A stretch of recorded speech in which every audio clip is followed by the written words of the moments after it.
Então, irmãos, nós estamos começando um caráter de seminário hoje, né, domingo pela manhã e domingo à noite, sobre um princípio bíblico da submissão e autoridade. Amém? É como um seminário, é uma crescente. E querido, se você está vendo hoje, você não pode faltar nem domingo, nem de manhã, nem à noite. Amém? Senão você vai perder uma parte. Aleluia. Recebe essa mulher, abre o teu coração e Deus vai falar poderosamente com você. Fica à vontade, Santa. Amém. Obrigada. Deu certo? Boa noite, queridos. Graça e paz, amém? O Senhor é bom? Então diga assim comigo: Pai, eu acolho com mansidão a tua palavra em meu coração, porque eu sei que ela é poderosa para salvar a minha alma. Amém, queridos? Então, obrigada, gente. Nós vamos começar, não é? Como o pastor Júnior falou, para mim é um privilégio muito grande estar aqui. E nós vamos começar hoje, só colocar um fundamento, tá certo? Sobre esse assunto, submissão e autoridade. A Bíblia diz, queridos, que o Senhor enviou a sua palavra e nos sarou e nos curou de tudo aquilo que era mortal. Isso nos mostra que quando Deus envia a palavra dele é para causar resultados em nossas vidas. Então, essa palavra que nós vamos aprender sobre submissão, eu creio, vai trazer resultados sim, porque ela não vai voltar para o Senhor vazia, amém? Mas ela vai prosperar na nossa vida. E eu sei que a palavra de Deus, ela funciona sempre como placas, né? Como sinalizações. Eu não sei quantos de vocês já passaram por um muro e estava escrito assim: cuidado, cão. Né? E tem uns que ele é mais específico, ele diz: cuidado, cão bravo. Né? Sabe que aquela placa não é só para te deixar informado que tem um cão ali, mas é para proteger a tua vida? Não é só para trazer uma informação. É para trazer proteção para a sua vida. Então, nessa matéria de submissão e autoridade, a gente vê que o que Deus vai nos sinalizar não é só para você ter uma consciência ou para você saber que isso está na Bíblia. Eu te digo, amados, verdadeiramente vai salvar a sua vida. Amém? Porque esse assunto salva. E eu quero que você comece, não é, para a gente colocar esse fundamento hoje, abrindo sua Bíblia em Colossenses, no capítulo 1. Aleluia, o Senhor é bom. Quantos de vocês estão aqui que ainda não fizeram o rema? Levante sua mão. Muita gente. Então, o ano que vem você vai ter essa matéria. Eu já declaro você na sala de aula. Se Jesus não voltar até lá, amém? Colossenses capítulo 1, no verso 13, diz assim: Ele nos libertou do império das trevas e nos transportou para o reino do Filho do seu amor. Eu não sei, né, como é que você vê a diferença entre império e reino. Mas império, amados, é um local onde você sabe que um imperador, ele pode estar no cargo de imperador por uma fraude ou por um golpe. Aí ele pode estar no cargo nesse cargo de imperador. Mas você sabe que reino não se dá golpe para chegar lá. É uma coisa que é passada de pai para filho. Então, olha o que Jesus fez conosco. Ele nos tirou de debaixo de uma influência fraudulenta e nos colocou num governo de poder. Amém? Agora, eu vou te dizer o que é reino. Reino não é um local geográfico, né? Às vezes as pessoas pensam, eu estou no reino de Deus hoje. Não é um local geográfico, né? Reino, queridos, é um governo. Reino é uma influência. E reino é, acima de tudo, um poder. Então, a Bíblia diz isso, que Jesus nos tirou de debaixo de uma influência fraudulenta e maligna e nos colocou agora debaixo da influência correta, do governo correto, do poder correto. Aleluia, diga graças a Deus por Jesus. Não é? E aí, Jesus nos tirando dessa condição, e eu só quero passar bem rápido para te mostrar como o homem chegou, né, debaixo da influência do império das trevas. Você sabe que no princípio de todas as coisas, o homem, queridos, estava debaixo de um governo perfeito, né? Deus fez o homem perfeito, né? Adão foi a forma mais original e perfeita da criação humana, feita pelas mãos do próprio Deus, né? A imagem de Deus. E ele estava ali, um homem perfeito, num ambiente perfeito, que era o Éden, debaixo do governo perfeito, que era o de Deus. Mas você sabe que mesmo assim, Satanás conseguiu influenciá-lo, trazer sugestões, não é, acerca do governo perfeito de Deus. E infelizmente ele conseguiu influenciar. E você vê na Nova Aliança, quando Jesus esteve aqui, Satanás se dirigiu a Jesus. O que eu quero te dizer com isso? Se Adão, perfeito, num ambiente perfeito, debaixo do governo perfeito, Satanás conseguiu trazer sugestões para a vida dele, queridos, é bem certo que nós também podemos. Porque nós não somos ainda perfeitos, estamos caminhando para isso. Não é? Nós não estamos num ambiente perfeito, porque quando Adão vivia no Éden, nem pecado existia ali. Nós não estamos nesse ambiente tão perfeito, mas eu quero te dizer, nós estamos debaixo de um governo perfeito, porque Jesus nos colocou lá. E nós podemos estar vigiando, nos guardando, para não aceitar essa sugestão maligna. Porque o que foi que Satanás fez, queridos? Eu sempre costumo dizer que quando ele chegou no Éden, é muito fácil de você entender isso nessa época agora de campanha política, né? Você sabe quando um político se levanta para querer o cargo de autoridade ou de governo, o que ele faz? Ele começa fazendo um comício. E no comício, ele começa a atacar o governo que já está estabelecido. Vocês entendem assim? Não é assim? Foi exatamente o que Satanás fez. Ele entrou lá e fez um comício para Eva. E tentou mostrar que o governo que ela estava não era perfeito. O dele era que era bom. E infelizmente, queridos, Eva foi convencida nesse comício e votou nele, e Adão também, e ele ganhou o governo com 100% dos votos. Diga comigo, infelizmente. Não é? E aí, por causa dessa votação, dessa escolha, aí se instala o império das trevas, né? Que é onde Satanás é príncipe das trevas. Mas sabe, amados, ele é príncipe das trevas. Pare para pensar nisso. Você sabe que na área da nossa vida, mesmo sendo nascidos de novo, que ainda não chegou à luz da palavra, Satanás ainda deita e rola?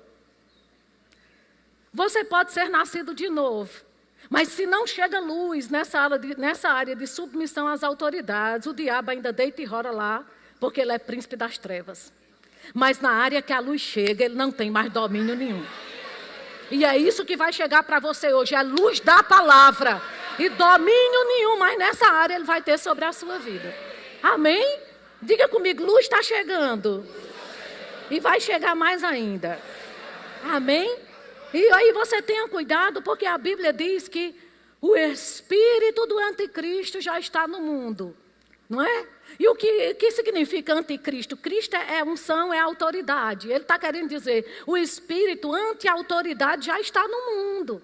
E a gente tem que ter muito cuidado com esse espírito anti-autoridade. Tá certo? Para a gente não ser influenciado por ele. Mas abra a sua Bíblia, primeiro em Romanos, no capítulo 6. Aleluia, o Senhor é bom. O Senhor é bom demais. Em Romanos, no capítulo 6...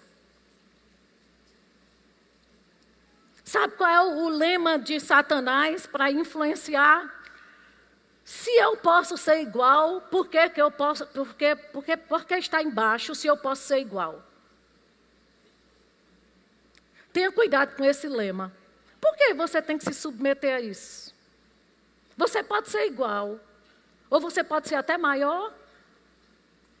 Cuidado com esse lema maligno, viu?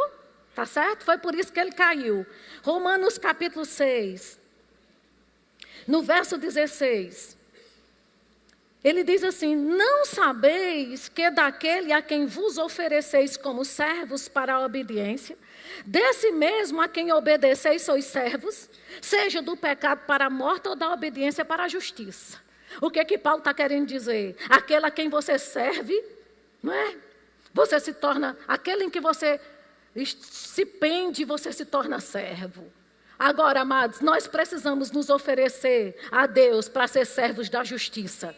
Amém? Para servir ao reino dele, para servir a obediência da palavra dele nessa área. Porque veja o que ele diz, aquele que serve ao pecado é para a morte. E você sabe que morte não é só sinal de inexistência? Morte não é só bater as botas, querido, e partir, não. Morte também é uma vida onde nada funciona. Morte também é ter um casamento desestruturado por causa de uma mulher que não quer se submeter ao cabeça que é o marido. Morte é ter uma família onde filhos não se submetem a pai e nada funciona. Morte é ter uma situação financeira que não funciona. Morte também é isso, queridos. É coisas na sua vida não funcionar. Mas Deus não nos chamou para isso. Deus nos chamou para tudo na nossa vida funcionar e funcionar bem.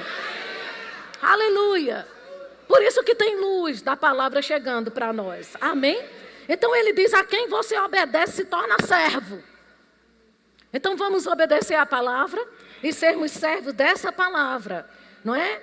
Veja o que diz 2 Timóteo capítulo 3. Aleluia. Diga, eu estou numa sala de aula. 2 Timóteo capítulo 3.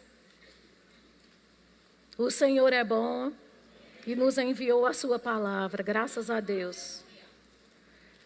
Ele diz a respeito das escrituras. Para que Deus deixou as escrituras, né? No verso 16 ele diz, toda a escritura é inspirada por Deus. E ela é útil para ensinar, repreender, corrigir e nos educar na condição de justiça. Quem é justo aqui? Amém. Diga, eu estou sendo educado pela palavra de Deus. E olha o que ele diz no verso 17. Por que ele deixou a Bíblia, né, as Escrituras, para nos ensinar, nos repreender, nos corrigir, nos educar, para que o homem de Deus seja perfeito? Olha aí para seu vizinho.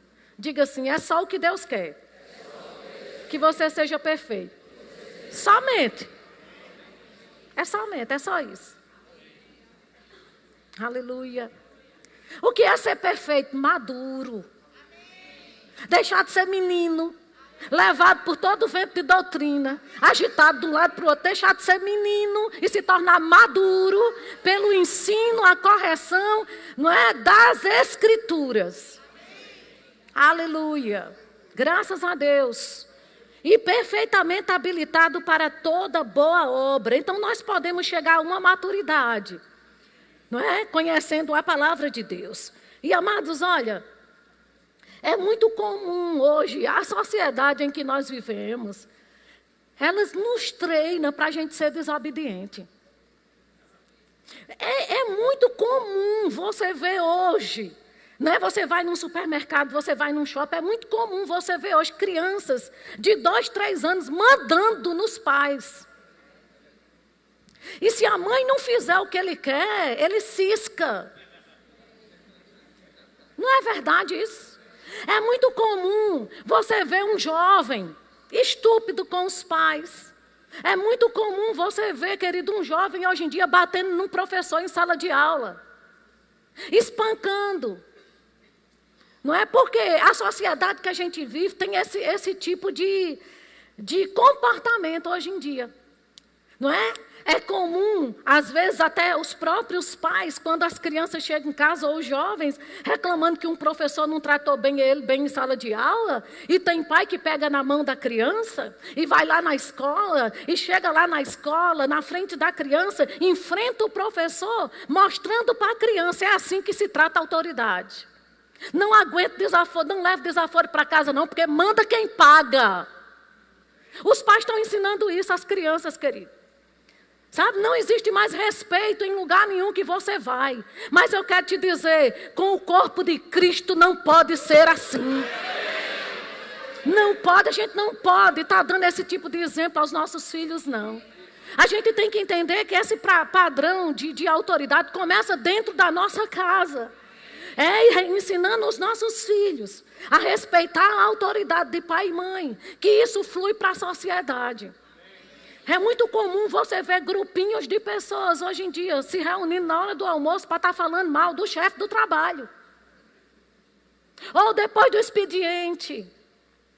É muito comum, queridos, esse comportamento maligno vir para dentro da igreja.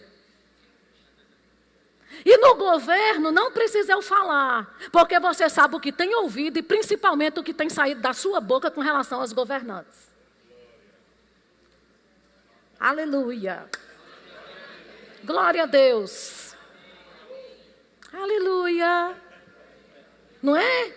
Então é muito comum a gente ver esse tipo de comportamento. Mas eu quero te dizer, amados, Jesus não nos mostrou que era para viver assim, não. O exemplo a pegada que Jesus tinha aqui nessa terra era de reconhecer. E ele sempre disse, ei, o Pai é maior do que eu. Sempre reconhecendo que ele estava aqui na terra, mas tinha uma autoridade sobre a vida dele. Hoje em dia o povo quer pregar esse negócio de paternidade espiritual. Isso não existe. Existe, na minha Bíblia existe. Na minha Bíblia existe. E Jesus dizia, o meu Pai. Ei, existe um que é maior do que eu. E você pode dizer, Rosana, eu também reconheço. Se for por isso, eu reconheço que tem um Pai que é maior do que eu. Sim, mas deixa eu te dizer uma coisa. Porque Jesus reconhecia que o Pai era maior do que ele, que ele honrava o Pai, ele honrava também os princípios de autoridade estabelecidos por ele. Mas sabe o que é que o pessoal da igreja está dizendo? Eu obedeço a Deus e a mais ninguém. Está fora, querido, do princípio de Deus. Está fora. Para obedecer a Deus tem que se submeter aos princípios de autoridade que Ele criou aqui na terra. Aleluia. Aleluia. Aí o que é que a gente vê na vida de Jesus? Porque Ele honrava a Deus, Ele honrava os seus princípios. Aí a gente vê Jesus submisso, não é? Não só ao Pai, ao ponto de declarar várias vezes, eu não estou aqui para fazer minha própria vontade. Sabe o que é que eu vejo com isso? É que Jesus tinha uma vontade própria, ele não era um boneco nas mãos de Deus, ele não era uma marionete. Ele tinha uma vontade própria, mas ele estava pronto para abrir mão da vontade dele em favor de uma autoridade. Aleluia. E porque ele não estava aqui para fazer a vontade própria dele, aí a gente vê Jesus se submetendo, né, aos pais. Vamos começar vendo alguma coisa aqui em Lucas, no capítulo 2. Aleluia. Graças a Deus. Lucas, no capítulo 2. Aleluia. Diz assim que no capítulo 51, fala da submissão de Jesus aos pais, não é? E aí a gente vê um monte de jovem hoje em dia dentro da igreja, que o pai e a mãe não podem entrar no quarto dele, porque vai invadir minha privacidade. Quer ter privacidade, querido? Pague suas contas e saia de casa. Aleluia. Aleluia. Lucas capítulo 2, verso 51. Diz assim, e desceu com eles para Nazaré, e era-lhe submisso. Está falando da submissão aos pais aqui na terra. Isso nos mostra que ele não era só submisso ao Pai celestial, mas aos pais da terra também. E a Bíblia diz, queridos, que sua mãe guardava todas essas coisas no coração. Agora, sabe que o versículo 52 está diretamente ligado ao 51? Porque a gente aprende aqui que tudo é um contexto, graças a Deus. E veja o que diz no contexto para complementar o 51. Diz, e crescia Jesus em sabedoria, em estatura e em graça, não só diante de Deus, mas dos homens também. Não existe crescimento em sabedoria, nem tampouco em graça para insubmisso. Quer ser sábio, quer crescer em sabedoria, quer crescer em graça e em favor diante de Deus e dos homens, honre pai e mãe. Se submeta. O crescimento de Jesus, amados, não era defeituoso, nem deficiente. Ele não crescia só assim. Ele crescia em todos os lados. Aleluia. Aleluia. Não adianta, viu, rapaz e moça, dizer, eu quero, sabe, tem jovens que não querem se submeter em casa a ninguém. Aí eu quero é ganhar o mundo. Eu vou ganhar o mundo, eu vou ser enviada. Vai, arrume pelo menos a gaveta das suas cuecas. Já que quer ganhar o mundo, comece ganhando pelo menos seu quarto. Aleluia. Não é? Então só cresce quem se submete. Quer ser sábio, cheio de graça, simples, se submeta. Não tem crescimento, queridos, eu lhe digo. Não existe crescimento sem submissão. O diabo pode até tentar te enganar, mas eu quero te dizer, hoje ele perdeu. Amém? Então Jesus se submetia aos pais, não é? A gente vê Jesus se submetendo ao governo. Diga comigo, ao governo. Diga de novo com bem muito gosto. Oh, glória a Deus. Né? Ele honrava ao governo, aos princípios, porque a gente vê Jesus pagando imposto. E isso é um tipo de honra que a própria palavra pede para o governo, né? Pagar imposto e tributo. E eu vou te dizer, ele pagou imposto que nem devia. E tem muita gente que deve e não quer pagar. Aleluia. Ele pagou sem dever. Não é? E simplesmente a gente vê Jesus dizendo, quando Jesus conversa, amados, com Pedro, a respeito daquele imposto para pagar, que Jesus pergunta a Pedro, não é? Pedro, quem é que paga imposto? São os filhos ou os estrangeiros? Pedro disse, os estrangeiros. Jesus disse, então os filhos estão isentos. Em outras palavras, eu não devo. Mas, para que a gente não escandalize, né? Não seja insubmisso, porque, afinal de contas, a gente está representando um que é maior. Faça o seguinte, meu filho, trabalhe. Trabalhe, e quando a provisão chegar, lembre que primeiro eu.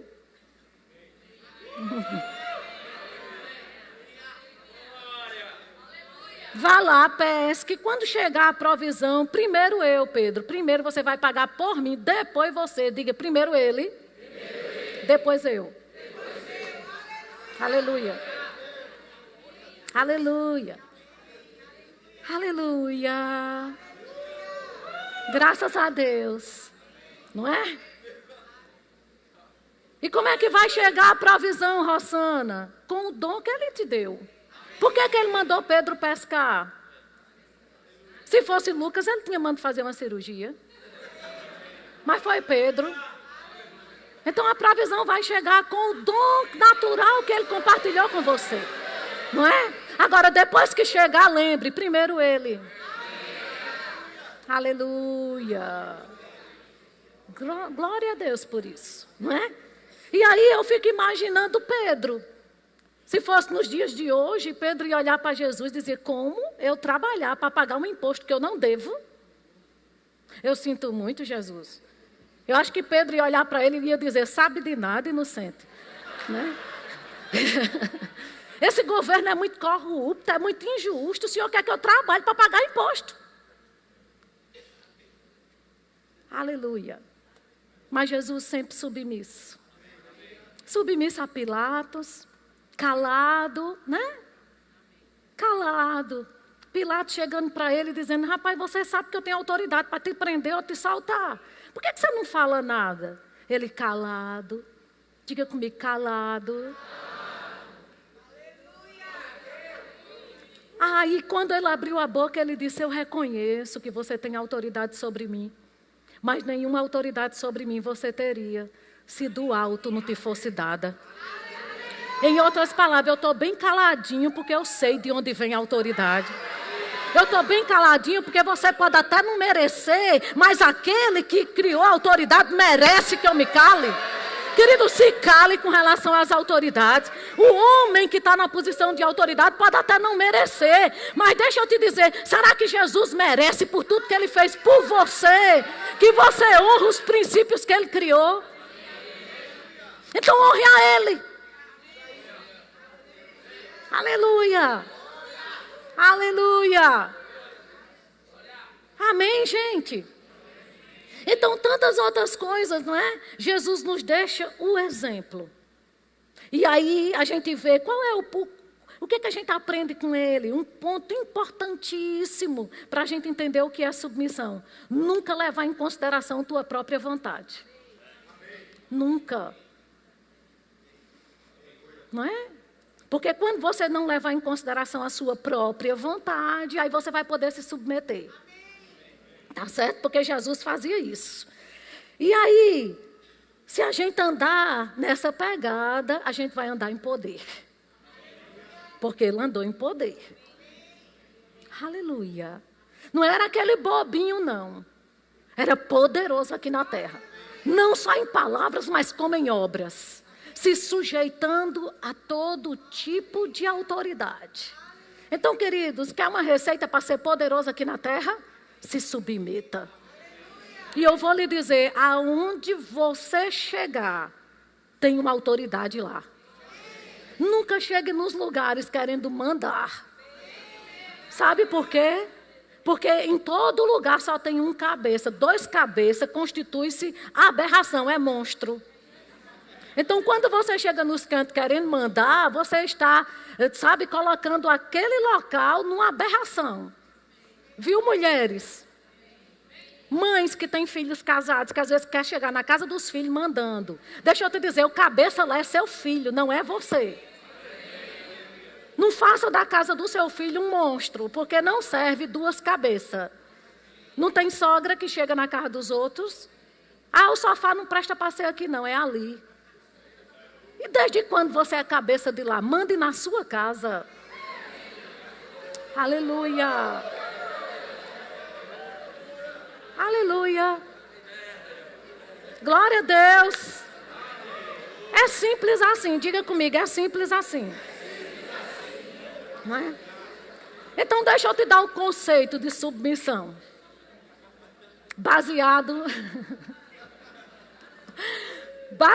no que a gente vê na vida de Jesus. O que é submissão? É ceder voluntariamente a sua vontade à vontade do outro. Ceder. Agora, se eu tenho que ceder, não é aquela coisa forçada. Se eu tenho que ceder voluntariamente, quer dizer que submissão não é eu concordar com tudo. Porque se eu concordar com tudo, eu não preciso ceder. E se tiver uma pessoa que faça tudo do jeito que eu quero, ela deixa de ser ela e passa a ser eu. E eu só tenho uma. Se tiver outra, é uma farsa. Não é assim? Então, para que a submissão existe? Que é para exatamente quando você se depara com a autoridade. E aquilo que ela está querendo fazer não está em linha com a tua vontade. Eu queria assim, eu queria assim. Você simplesmente, em amor, você cede. Quando você cede em amor, o poder de Deus vem e te pega. Voluntariamente. Diga comigo, voluntariamente.